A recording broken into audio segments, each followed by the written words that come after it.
Salut à toutes et à tous et bienvenue sur Warzone, votre podcast baseball universitaire aux États-Unis, mais en français. Bien content de vous retrouver pour une nouvelle semaine avec un nouveau week-end assez dingue, même des matchs de midweek très intéressants. On va donc un peu débriefer ce qui s'est passé ce week-end, mais sans aller trop dans le détail. Et vous allez voir que ce podcast est un peu plus orienté. Je l'oriente en fait vers pas mal de performances, notamment des freshmen. On va en parler un peu plus longuement en fait, mais juste avant, comme d'habitude, le petit instant promo. Vous pouvez retrouver cet épisode et tous les épisodes précédents sur toutes les plateformes d'écoute, comme par exemple Spotify, je peux penser également à Apple Podcast, etc. etc. De même, le Homera est disponible en tant que réseau social sur X, sur Twitter, donc c'est X, pardon, la fatigue, Facebook, Insta, TikTok, et bien sûr donc sur YouTube en tant que réseau social. Bien content aussi d'ailleurs de l'accueil qu'a reçu la vidéo que j'ai fait sur USC. Pour ceux qui ne l'ont pas vu, n'hésitez pas à aller sur YouTube pour aller la voir. Et sur tous ces bons mots, avec toutes mes hésitations, on va pouvoir y aller tranquillement. Allez, c'est parti.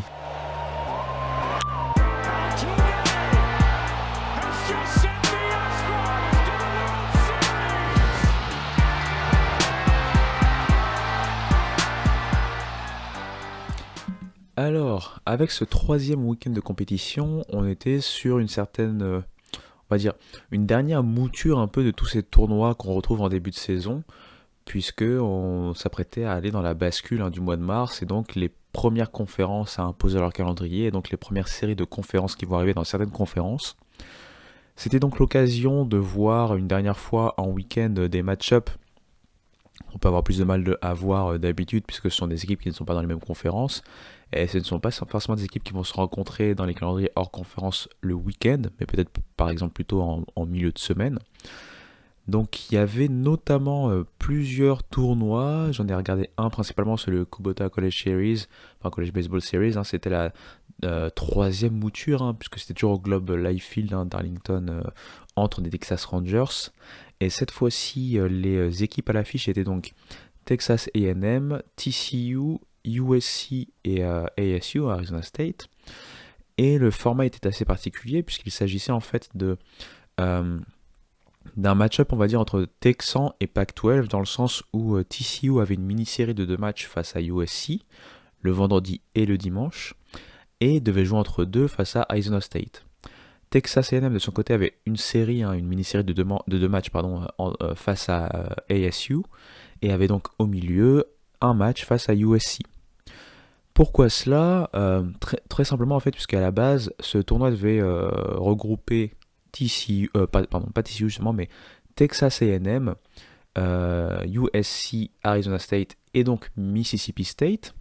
Il faut savoir, Mississippi State, c'est une équipe de SEC, tout comme Texas A&M, alors que USC et Arizona State sont aussi des équipes Pac-12, donc de la même conférence. Donc l'idée notamment pour Texas A&M et Mississippi State, c'était de ne pas s'affronter lors de ce tournoi, puisqu'ils ont une confrontation, une série pour le compte de leur conférence un peu plus tard dans l'année.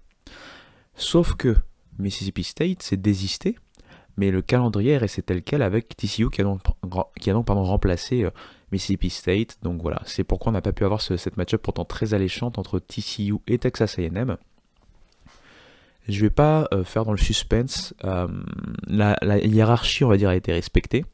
Donc pas la hiérarchie historique, puisque historiquement, comme je vous l'ai dit assez souvent, la Pac-12, et je le rappelle d'ailleurs dans la vidéo par rapport à USC, la Pac-12 c'est la conférence la plus titrée historiquement, et si on repart dans les années par exemple 60, 70, 80, enfin surtout 60-70 pour le coup, la plupart des champions, notamment USC, qui va gagner pas mal de titres, sont de la Pac-12, ou de ce que l'on connaît comme la Pac-12 actuellement.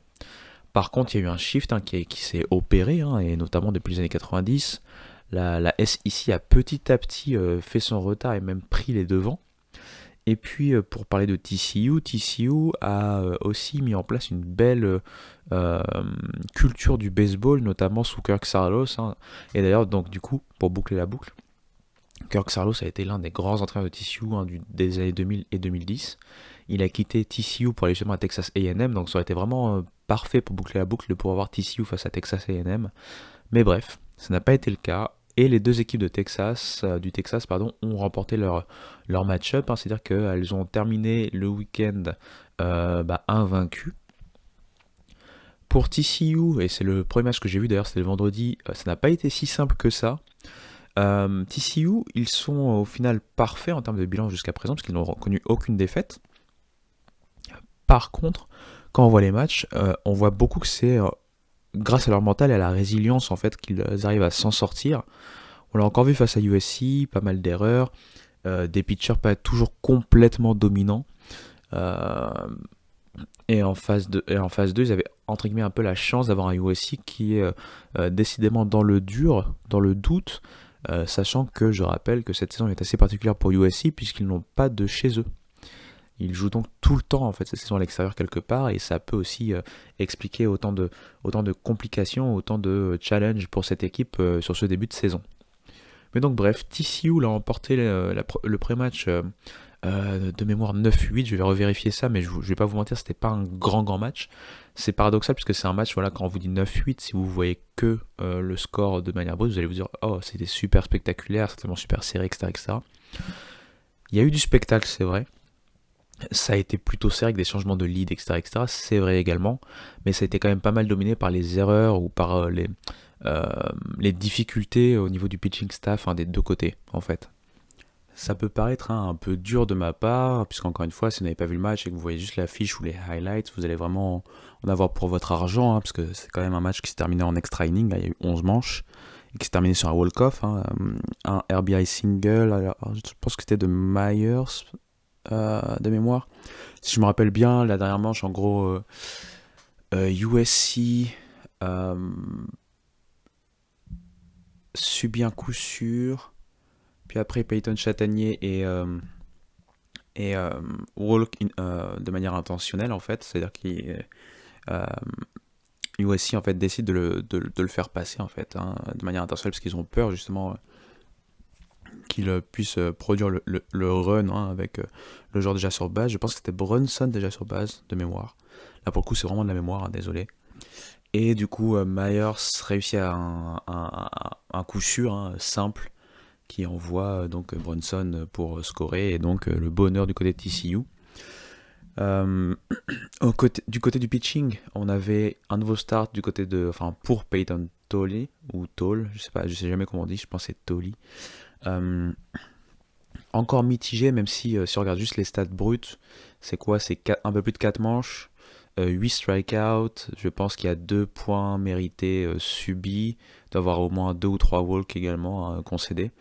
Encore une fois, quand j'ai vu le match, l'impression visuelle, elle est spéciale en fait. C'est quand je le vois jouer, bon, après je suis pas un scout, attention, mais quand je le vois jouer, pour l'instant, je l'imagine mal, par exemple, être un top choix de draft en fait, choix de draft pardon, puisque ça se joue beaucoup sur la puissance, j'ai l'impression. La commande n'est pas toujours là. Et son arsenal, ses balles off speed et tout ça, ne sont pas si évasives ou si déceptives que ça, entre guillemets. En tout cas sur ce match face à USC, encore une fois. Et c'est pas la première fois que je le vois d'ailleurs, puisque j'avais vu dans la série face à UCLA. J'avais l'impression que face à UCLA, il maîtrisait un peu mieux son sujet quelque part. Là, ça a été, j'ai trouvé en tout cas que ça a été plus en demi-teinte, compte tenu de ce qu'on voit, voilà. C'est juste pour mettre en parallèle et mettre un peu de recul en fait derrière ces chiffres bruts en termes de stats. Ça n'a pas été mauvais pour autant, attention, mais je me demande si Kirk Saarloos va continuer avec Peyton Tolley en tant que starter du vendredi, c'est-à-dire quelque part être l'ace, sachant qu'il a aussi des responsabilités puisque c'est un two-way player, c'est-à-dire qu'il passe aussi à la batte. Donc c'est pas si simple que ça pour lui et pour n'importe quel joueur de ce type, bien sûr en termes de baseball universitaire. Et d'ailleurs sur le côté offensif, il s'est quand même bien battu parce qu'il termine à 1 sur 3 en termes d'at-bat. Il a aussi provoqué, je pense, 2 buts sur balle de mémoire. Et puis il a drivé un run, il a été tributaire d'un RBI, donc d'un point produit en fait au final. Donc Bien sûr, si on regarde les performances au global de Peyton Tolly, pour l'instant c'est quand même plutôt positif, à part la première semaine où là vraiment en termes de pitching c'était très compliqué. Euh, Peut-être qu'il va continuer à se régler et à s'habituer à être de plus en plus à l'aise aussi. Mais voilà, encore une fois, j'ai pas été complètement impressionné. Euh, Clairement, j'ai envie de dire que Peyton Chatanier a eu encore un impact important. D'ailleurs, en témoigne le fait que l'équipe adverse ait voulu le mettre directement sur base, hein, sans le laisser avoir son at-bat lorsqu'on était dans le clutch. Donc c'est pas pour rien. Et surtout, il amène cette présence de vétéran. On sent que c'est quelqu'un qui a déjà gagné le titre et qui a un mental en fait et qui a une mentalité clairement tournée vers un objectif collectif et vers une question de solidarité. Il veut montrer l'exemple. Donc c'est très très très intéressant ce qu'on voit de Peyton Chatanier. Et il a été encore une fois parmi les joueurs décisifs, mais surtout, euh, Brunson et Mayer ont fait des grosses performances, puisqu'ils sont tous les deux à l'origine, hein, bien sûr, de la victoire, mais déjà sur tout le match, ils ont tenu, en fait, ils ont maintenu TCU dans le match plusieurs fois.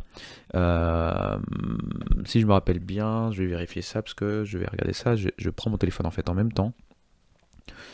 Donnez-moi juste 2 secondes. Voilà, ouais, c'est ça. Brunson, c'est 3 coups sûrs sur 5 at-bats, 1 point produit et 3 runs scorés. Tandis que Myers, c'est 3 coups sûrs sur 5 at-bats, 2 runs scorés et 3 points produits. Donc c'est clairement les grands hommes, hein, les grands bonhommes, hein, de cette victoire. Côté USC, ils ont leur shortstop, alors je ne me rappelle plus de son prénom, mais je sais que le nom c'est Jackson, hein, de mémoire. D'ailleurs, je vais regarder puisque j'ai toujours le téléphone dans les mains. Ouais, c'est ça. Alors, ils mettent R. Jackson, ce qu'ils mettent pas beaucoup pour savoir exactement son prénom. Mais en gros, voilà, c'est le joueur que j'ai retenu puisqu'il avait réussi à provoquer un but sur balle. Il avait réussi 2 points produits. Il a réussi 2 coups sûrs sur 5 at-bats, dont un double. Enfin, voilà, c'était vraiment très très très intéressant ce qu'il a fait sur ce match-là. Et c'était clairement le dynamiteur, on va dire, de l'offense de USC.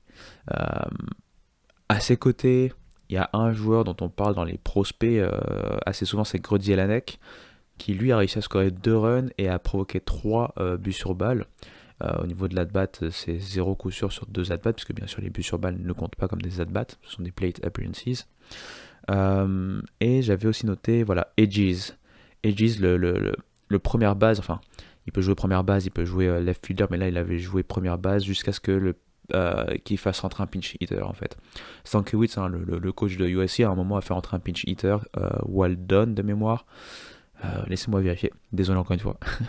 Ouais, c'est ça. Waldon, et lui a pris la première base à la place de Edges, et Edges est parti dans le left field pour remplacer Robinson.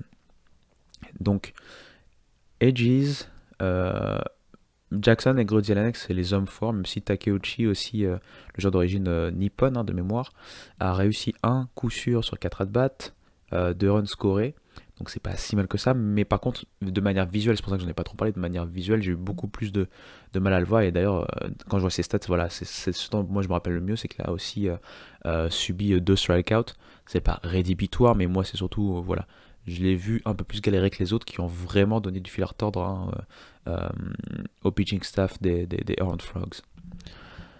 Donc voilà pour le premier match. Je sais que c'est un peu décousu, mais voilà, j'ai pas envie d'entrer dans le reste des matchs, puisque de toute façon, comme j'ai dit, TCU et Texas A&M ont réussi à gagner tous les matchs. Pour TCU, ça a été toujours dans la bataille, puisque le match suivant, le samedi, c'était contre ASU et ils ont gagné 11-9. Et le troisième match a été un peu plus simple. C'était le deuxième match pour clôturer la série face à USC. Là, j'ai plus le score en tête, mais je sais qu'ils ont aussi gagné de manière plus claire et plus simple. Tandis que Texas A&M, pour le coup, ça a été quand même plus limpide. Je pense qu'ils ont gagné face à Arizona State 4-0 et 9-3. Et ils ont dû gagner 10-5 face à USC. Donc ça a été très intéressant. J'ai vu aussi, par exemple, de belles performances individuelles, notamment Braden Montgomery. Donc voilà, Texas A&M, pas grand chose à dire, ça continue à rouler. Je pense que le révélateur va être vraiment le début des grandes conférences pour la SEC. Je pense que c'est la semaine prochaine, au moment où j'enregistre. Excusez-moi, tandis que pour la Big 12, il y a déjà des matchs de conférence qui commencent cette semaine, mais je pense pas que toutes les équipes sont déjà sur le pont en termes de calendrier de conférence. On va revenir en fin de podcast. Donc voilà, je ne vais pas rester trop longtemps encore une fois sur ce tournoi-là, sachant qu'il y a eu d'autres tournois et d'autres performances assez intéressantes. on va faire une mini pause le temps que je bois un peu d'eau pour ma gorge. Je pense que vous entendez ma voix s'enrouer petit à petit. Voilà, pour vous dire la vérité, j'enregistre ce podcast alors qu'il est presque minuit. Donc pour moi, c'est mercredi 6, presque minuit, il est 23h54. Donc c'est-à-dire que pour vous, c'est déjà le jeudi 7, et qu'il est 5h54. Vous êtes très intéressé par cette news, je le sais très bien. On va faire pour le coup une transition musicale.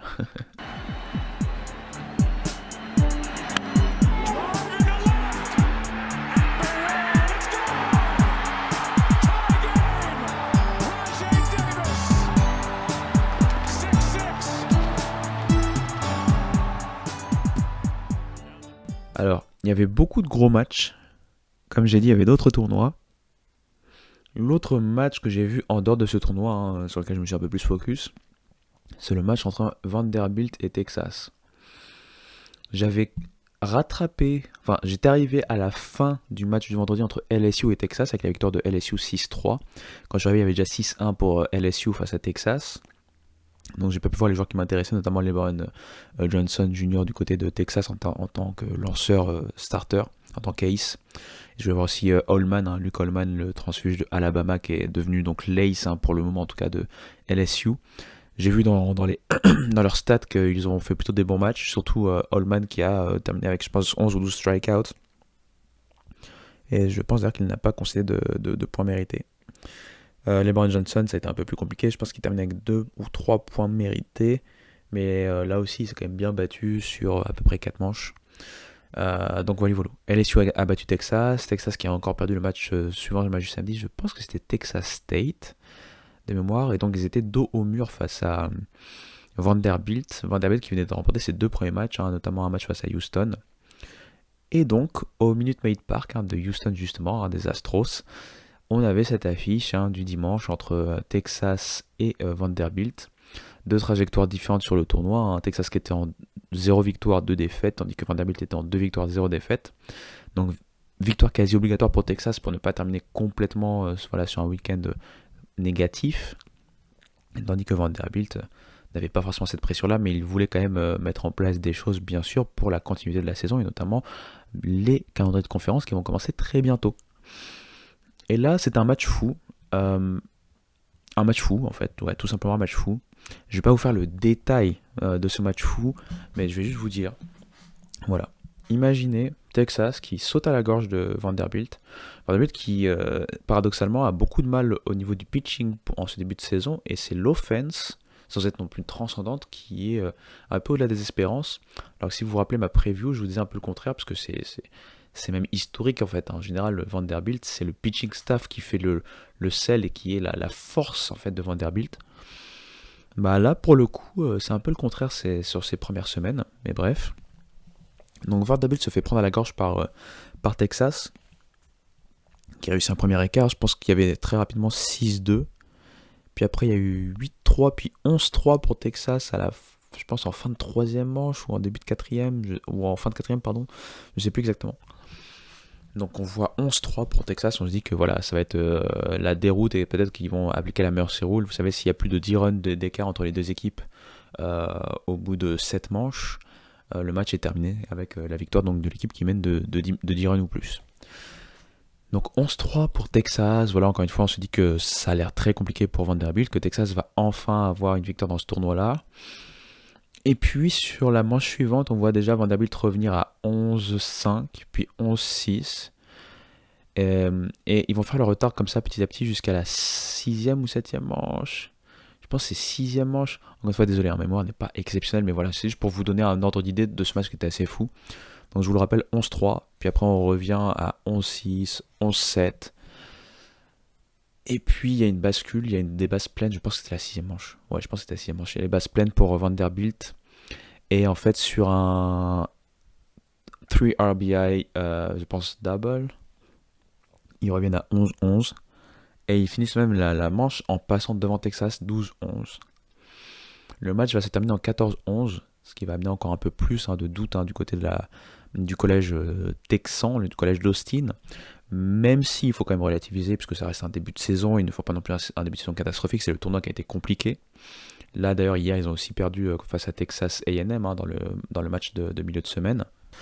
Donc pour l'instant difficile de juger vraiment cette équipe de Texas. C'est vrai que le pitching fait un peu peur, surtout au niveau du bullpen. Euh, il y a pas mal aussi de petites erreurs de ci de là. Après ça reste du college baseball, donc des erreurs on en voit quand même beaucoup plus qu'en MLB, ce qui est logique. Mais je suis pas inquiet forcément, parce que comme j'ai dit, l'année dernière par exemple Texas c'était plutôt un diesel qui a commencé difficilement, voire timidement la saison avec pas mal d'additions, de changements, etc., etc. Et qui au final est allé jusqu'au Super Regionals face à Stanford et était à une erreur près d'aller à Omaha. Je rappelle, Stanford a gagné sur ce qui devait être une fly-out, sauf que personne ne l'a vu à cause de la lumière a priori. Et donc la balle a rebondi par terre et donc ils ont pu avoir le walk-off. Ce qui était assez triste pour Texas qui était revenu du diable au vauvert pour faire une deuxième partie de saison très intéressante et excitante. Mais bref, donc pas trop d'inquiétude pour Texas, mais voilà, ça n'a pas été simple. Mais en tout cas, c'était un gros match. Et en plus, je le savais pas en fait à la base, donc mea culpa, mais j'avais pas vérifié. Mais en fait, ces matchs-là étaient disponibles sur YouTube. Alors, est-ce qu'il fallait avoir un VPN et que c'était sur le YouTube américain, entre guillemets, c'est-à-dire que c'était régional? Ça, je ne peux pas vous le dire. Mais en tout cas, j'ai été surpris de voir, voilà, c'est comme ça que j'ai su pour à la fin, que j'ai pu voir la fin de LSU Texas, et après du coup que j'ai pu voir Vanderbilt Texas en entier. Ils étaient sur, je pense que c'était la chaîne des Astros.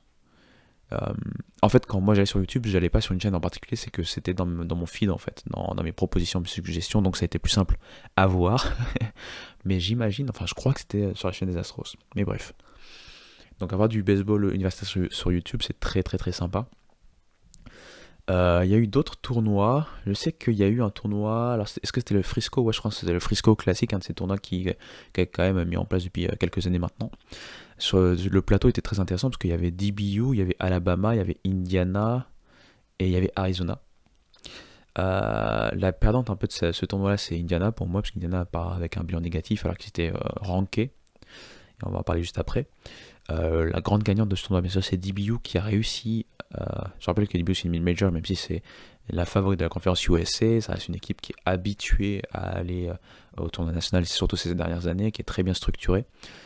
Qui avait réussi d'ailleurs. C'était face à qui? Je les avais vus en milieu de semaine. Voilà, quand vous voyez trop de baseball, au bout d'un moment, vous oubliez un peu tout. Ils ont gagné en milieu de semaine. Ah oui, face à Oklahoma State.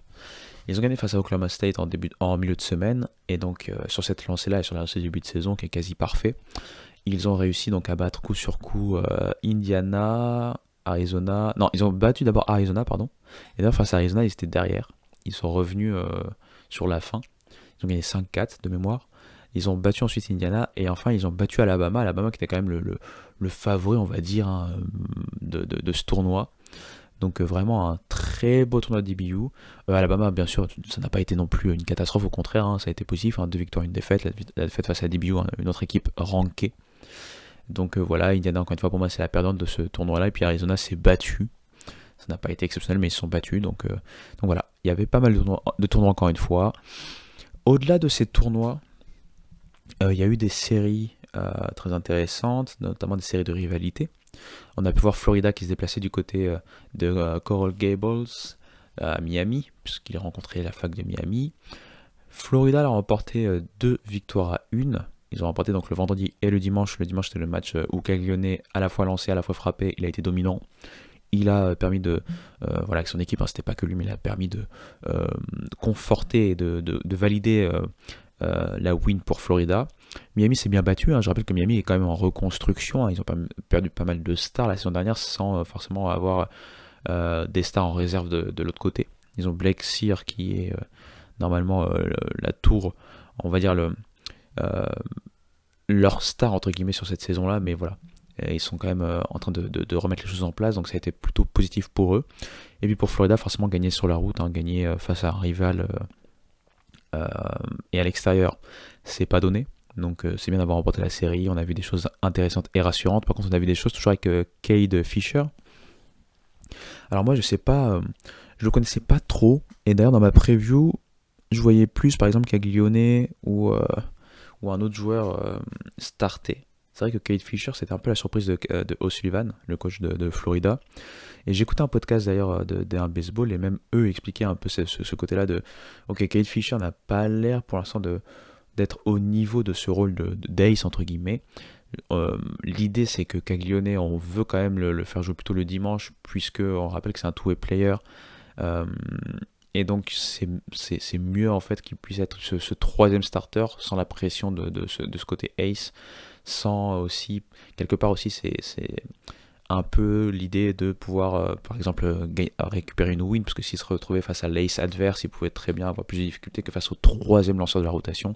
Donc bref, il y a cette idée un peu de préserver Caglione et de le mettre surtout lanceur le dimanche, et donc du coup il joue plutôt dans l'infield, hein, il joue en première base quand il ne lance pas. Mais bref, on a vu des choses très intéressantes. Kurland aussi a bien joué. Enfin bref, je reviendrai sur Florida en détail, je pense, plus tard, hein, notamment quand on va commencer le calendrier SEC en termes de matchs de conférence, qu'il y aura des match-ups que je pourrais suivre. Une autre rivalité que j'ai trouvée, une autre rivalité très intéressante, c'est celle entre South Carolina et Clemson. Je pense qu'ils appellent ça le Palmetto quelque chose, Palmetto Game. Enfin bref, Palmetto Series. Je sais pas pourquoi honnêtement, mais je sais que j'ai entendu ça tout le temps, ils ont rabâché ça dans mes oreilles toute la semaine. Ça a été finalement une série raccourcie en 2 matchs à cause des intempéries, et on a vu un Clemson qui a remporté les 2 fois les matchs de manière très serrée, parce que je pense que ça se termine en 1 run à chaque fois. Et je pense qu'un des 2 matchs derrière, il part de derrière. N'ayant pas vu les matchs, je peux pas vous faire un débrief là-dessus, je vous donne vraiment le résultat. Le fait que Clemson ait gagné, c'est rassurant pour eux, avant de commencer leur calendrier de ACC. Et puis pour South Carolina, je ne sais pas le détail, mais je sais qu'il y a eu il y a des observateurs qui ont parlé de une offense trop dépendante pour l'instant de Cole Messina et bien sûr Ethan Petrie, bien sûr. Donc à voir ce que ça donne. Voilà, encore une fois, je les ai pas vus, mais c'était juste pour vous donner une sorte d'overview avant qu'on passe au top 25.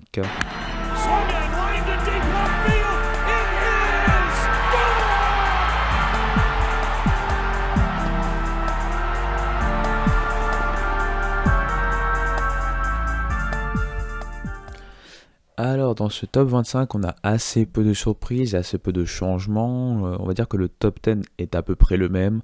Il y a peut-être quelques mouvements entre équipes dans ce top 10, mais c'est à peu près celui qu'on a connu la semaine dernière. La plupart des équipes de ce top 10 ont d'ailleurs eu des semaines soit parfaites, soit en tout cas victorieuses, positives. Donc on va pas y revenir. On va dire dans la deuxième partie, on a des équipes qui ont pu remonter un peu. Je pense par exemple à UNC, North Carolina, Texas Tech. Je pense aussi à Dallas Baptiste aussi qui est monté suite à son tournoi excellent. Coastal Carolina aussi, Auburn. Auburn, j'en ai pas parlé pour le moment, mais aussi c'est un très bon début de saison, donc pas de grosses surprises. Clairement, en fait, le seul mouvement, la seule entrée dans ce top 25, c'est UC Irvine.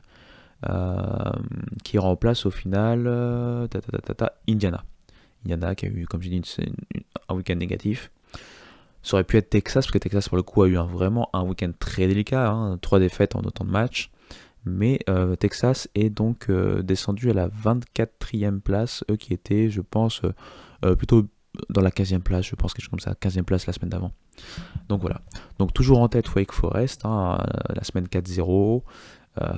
Pas de surprise. Arkansas est toujours deuxième, 4-0, pas de surprise. LSU aussi 4-0, notamment sur ce tournoi 3-0, donc ça reste troisième. Florida, c'est 3 victoires, 2 défaites, mais la série face à Miami gagnait, donc ça, il n'y a rien de rédhibitoire, donc ça reste quatrième. TCU 5e, 5-0, rien à dire. Oregon State 6e, comme la semaine dernière, 4-0, rien à dire. Texas A&M 7e, 4-0, rien à dire. Tennessee 8e, 4-0, rien à dire. Vanderbilt 5-0 sur la semaine, reste 9e. Clemson 3-0 sur la semaine, 10e. East Carolina a gagné la série du week-end, ce qui était le plus important, donc reste 11e, mais a terminé avec un bilan de 2-2 sur la semaine. Duke a lâché son premier match, la première défaite dans la série qui était pourtant tout le monde imaginait un sweep, vu le début de saison de Duke et ce qu'ils ont en main, on va dire. Ils ont perdu donc le match du milieu, je pense, face à Akron, Euh, et d'ailleurs, mouvement similaire un peu pour Virginia. Virginia qui était opposée à UMass, à l'université de Massachusetts. Donc normalement c'était une match-up assez facile entre guillemets. Mais ça s'est terminé avec une victoire quand même de UMass, malgré la série remportée par Virginia. Donc Duke 12e, 13e Virginia, NC State 14e, là aussi ça bouge pas. 5-0 d'ailleurs sur la semaine, donc rien à redire. Alabama monte d'une place, hein, était 16e, passe 15e avec 3 victoires et une défaite, la défaite face à DBU. North Carolina, semaine parfaite, il passe de 17 à 16. Texas Tech, semaine parfaite de 18 à 17. Coastal Carolina, semaine parfaite, 4-0 de 22 à 18. Auburn, 3 victoires, une défaite, il passe de la 23e place à la 19e place. DBU, 3 victoires, une défaite, dont un tournoi parfait, un 3-0 en tournoi, il passe de la 25e à la 20e place. South Carolina, qui a perdu donc la série face à Clemson, perd 2 places, 19e la semaine dernière, 21e cette semaine. Campbell, qui a eu un peu plus de mal cette semaine après avoir réussi upset sur les 2 premières semaines. Il termine la semaine en 2-2 et ça les fait descendre de la 21e à la 22e place, rien de rédhibitoire. UC Irvine, ils sont toujours invaincus cette saison, ce week-end encore parfait, 3-0. Et donc, ils rentrent dans les rankings en 23e position. Texas, on en a parlé, c'est 3 défaites en 3 matchs le week-end, mais ils avaient gagné en milieu de semaine, donc ça fait 3-1. Ils passent de la 15e à la 24e place. Et enfin, UC Santa Barbara qui a eu... ils ont gagné la série à Oregon, ce qui les sauve, selon moi, parce que ça a été assez compliqué. On va dire, pas compliqué, mais on va dire des hauts et des bas. On va dire en dents de scie, voilà, pour UC Santa Barbara. Donc ils passent de la 24e à la 25e place. Cette série gagnée face à Oregon. En plus à Eugene, les sauve, à mon avis, aux dépens de, par exemple, Indiana. Donc voilà, le top 25 comme chaque semaine, c'est D1 Baseball qui le met en place et moi voilà, je le commente assez rapidement. On va passer à la dernière partie de ce podcast parce que je voulais vous parler de certains joueurs qui performent, voire surperforment. Ce sont un peu les Supermen de ce début de saison et ce sont des Super Freshmen. Le premier freshman dont je vais vous parler, c'est actuellement le leader en termes de home run dans tout le college baseball. Il était d'ailleurs lui aussi dans une série de rivalités entre Georgia Tech et Georgia. Il joue du côté de Georgia Tech et c'est un outfielder. Trêve de surprise, je parle bien sûr de Drew Burress. Drew Burress, en fait, quand on le voit, il paye pas de mine, il est assez petit, c'est un 1m75 à peine, je pense. Donc, quand on voit les joueurs de baseball en général qui se rapprochent plutôt du 1m80, voire des fois un peu plus, il fait en tout cas petit. Et malgré tout, en 3 semaines de compétition, et notamment en jouant surtout les week-ends, il a déjà réussi 9 home runs de mémoire. Donc c'est quelque chose de très très très intéressant. Il a encore une fois, d'ailleurs face à Georgia, réussi très très belle performance. Il était d'ailleurs opposé face à un autre gros slugger, Charlie Condon, dont je vous ai parlé, qui devrait être éligible à la draft en tant que sophomore, Richard Sophomore, et qui est un des hauts prospects de cette draft. Peut-être pas un premier tour par exemple, mais ça peut être très bien être dans les 2 voire 3 premiers tours pour Charlie Condon. Et si Charlie Condon est sur des stats actuellement assez folles dans ce début de saison, Drew Burress en tant que freshman, pour l'instant c'est donc 9 home runs avec 20 points produits, 13 points scorés, et tout ça avec une moyenne à la batte de .419. Donc c'est assez incroyable pour les gens qui sont des scouts ou qui sont des observateurs, notamment du niveau lycéen. C'est pas forcément une surprise, puisqu'il faut savoir c'est au niveau ranking national, à sa sortie de lycée, il était numéro 18 par Perfect Game.